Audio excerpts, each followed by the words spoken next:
সার্বজনীন মতুয়া সংঘের এই অনুষ্ঠান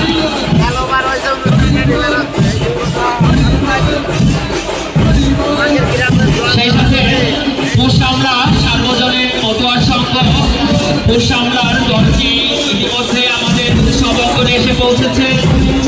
আর কিছুক্ষণের মধ্যে আমরা আরো বেশ কয়েকটি দলের পরিবেশনা লক্ষ্য করব।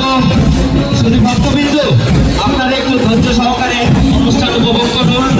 আমাদের এই ধর্ম প্রচারণা আপনাদের জন্য, যারা হরিচাঁদ ঠাকুর সম্পর্কে অবগত আছেন, যারা হরিচাঁদ ঠাকুরের পুরকীর্তন সম্পর্কে জানেন না, আপনাদের জন্যই আমাদের এই অনুষ্ঠানমালা।